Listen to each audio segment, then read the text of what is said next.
Parlons à présent de Rabbi Yehuda Hanassi, surnommé tout simplement Rabbi. Il fut le compilateur de la Mishnah, des 6 ordres qui font, on va dire, le squelette de la Torah orale, et il fut le seul Rav qui put à la fois exceller dans sa sagesse, mais aussi dans sa richesse. Alors que Rome régnait sur Israël,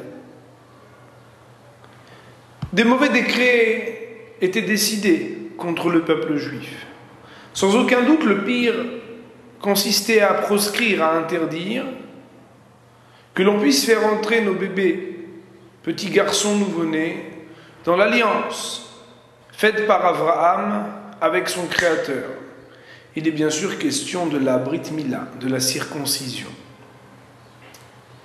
Et pourtant, dans la maison de Rabban Shimon ben Gamliel, le Nassi, le prince d'Israël de l'époque, une naissance, un petit garçon. Alors bien sûr, on souhaite Mazal Tov, mais aussi on est pris d'inquiétude. Qu'est-ce que le Rav va bien faire? Va-t-il procéder, appliquer la mitzvah de la circoncision sur son bébé? Pourtant, c'est dangereux. On le sait bien, le châtiment pour celui qui enfreint la loi du César est d'être mis à mort. Le papa, la maman et même le nouveau-né. Alors, une petite réunion qui amène le peuple tout entier à écouter l'annonce du Rav, qui sobrement et très sérieusement leur dit, mais écoutez, d'un côté, il y a César qui me demande de ne pas faire la circoncision à mon fils. De l'autre côté, il y a le roi des rois des rois, Melech Malcham Lachim Akadosh Baruch Hu. Dieu me demande d'appliquer la circoncision. Qui croyez-vous que je vais écouter? Par cette question rhétorique, Rabban Shimon ben Gamliel venait certifier son engagement, venait déclarer que le plus important pour lui, c'était d'appliquer les commandements de Dieu.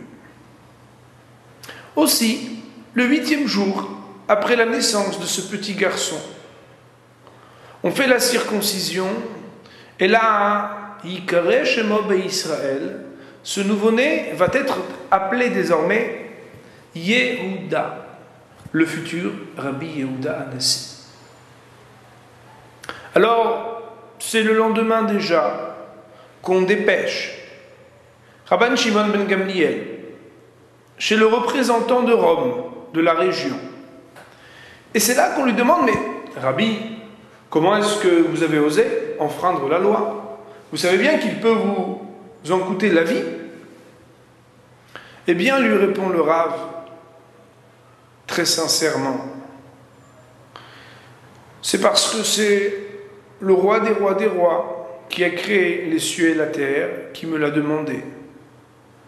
Voilà la raison pour laquelle j'ai appliqué, malgré l'interdiction du César, la circoncision sur mon petit bébé. Eh bien, un peu ébranlé par la sobriété du Rav, l'empereur, le représentant romain, ne veut pas décider tout seul de mettre à mort un rabbi tellement pieux. Il lui dit donc, eh bien, que votre épouse et votre bébé veuillent bien se rendre devant le César, et c'est lui qui décidera de leur sort. C'est ainsi que Madame Rabban Shimon ben Gamliel et le bébé, le petit Yehuda, prennent la route pour se rendre chez le César. La route est longue et fatigante. Et puis, c'est un nouveau-né. On devrait s'arrêter, lui dit le soldat qui l'accompagne pour la garder, pour la surveiller. Mais où va-t-on bien pouvoir passer la nuit? Elle se rappelle soudain que sur le bord de la route, une non-juive, une amie non-juive de la famille, habitent, elle et son mari, dans le respect et la considération pour le Rav, pour sa sagesse et sa piété. Alors elle frappe à la porte et elle lui dit: est-ce que tu veux bien m'accueillir pour la nuit, s'il te plaît? Mais bien sûr, Baruch haba, bienvenue. Et félicitations, Mazal Tov, comme on dit chez vous. Tu as un nouveau petit bébé? Oui. Seulement elle est un peu surprise, cette dame non juive. Elle voit derrière qu'un soldat l'accompagne. Ça pouvait laisser présager de mauvaises choses. Elle la prend avec elle de côté dans sa maison et lui dit: tu sais, moi aussi j'ai un petit garçon qui vient de naître il y a seulement quelques jours. Mais dis-moi, pourquoi est-ce que ce soldat t'accompagne? Eh bien, lui dit la femme de Rabban Shimon ben Gamliel, tu sais, en ce moment c'est très difficile pour nous. Un décret nous interdit d'appliquer la circoncision, et tu sais bien que pour le peuple juif, la circoncision, c'est impossible de penser ne pas circoncire nos enfants. C'est l'alliance d'Abraham, tu comprends? Eh bien, nous encourons peut-être une peine de mort. Hein? Comment? Mais tu sais, ma chère, j'ai peut-être une idée, lui dit son ami. Regarde ce qu'on va faire. J'ai ici mon bébé dans mon berceau. Tu vas échanger ton petit Yehuda et tu vas prendre mon petit Antonin, Antoninus. Je suis sûr qu'ainsi tu seras sauvé. C'est ainsi que, ni vu ni connu, enfin, au moins aux yeux de ce soldat du roi, Madame Rabban Shimon ben Gamliel prend le petit bébé, son petit bébé, le petit Antonin, pour reprendre la route après s'être reposé et se diriger vers le César. Ils arrivent dans son palais et là, le soldat, très remonté, de dire: voilà cette dame, cette juive qui a enfreint la loi, elle et son mari, ils ont fait la circoncision, ils appellent ça la Brit Mila, sur leur petit garçon. Ah bon, dit César, que deux hommes, deux ministres vérifient les dires de ce soldat.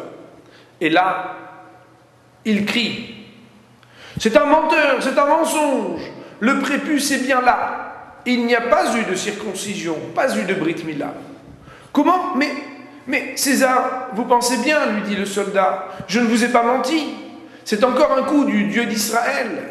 Vous savez, lorsqu'ils prient, lorsqu'ils sont en difficulté, ils ont toujours toutes sortes de miracles. Le César dut reconnaître qu'il était peut-être ici un miracle, mais qu'il y avait peut-être l'occasion d'entendre le message qui par ce miracle réclamait qu'on levât le mauvais décret. Non seulement Madame Rabban Shimon ben Gamliel fut relâchée, parce que son petit bébé, enfin le petit Antonin, n'avait pas de circoncision, mais grâce à cet épisode, tout le peuple juif pourrait désormais procéder avec toute la légalité à la mitzvah, la prescription de la Brit Mila, de la circoncision. Alors bien sûr, lorsqu'elle ressort du palais, la première personne qu'elle veut aller voir, c'est son amie, la maman du petit Antonin. Elle va la voir, la prendre dans ses bras, avec quelques larmes d'émotion, retrouve son vrai petit bébé, le petit Yehuda. Et là, c'est avec une grande amitié que la maman du petit Antonin lui dit: tu sais, ma très chère amie, mon petit garçon Antoninus, qui a pu être quelque part un acteur pour permettre de sauver ton bébé Yehuda, mais aussi tout le peuple juif, j'espère que de cet épisode va naître une amitié très intime entre d'un côté le petit Yehuda et de l'autre le petit Antonin. Nous verrons dans la suite des histoires sur Rabbi Yehuda Hanassi que de cette amitié très intime entre Rabbi Yehuda, le prince, surnommé Rabbi, compilateur de la Mishnah, et Antoninus, le César Antonin, pourra naître une intimité qui amènera même ce non-juif à se blottir sous les ailes de la présence divine, c'est-à-dire se convertir même au judaïsme. À très bientôt.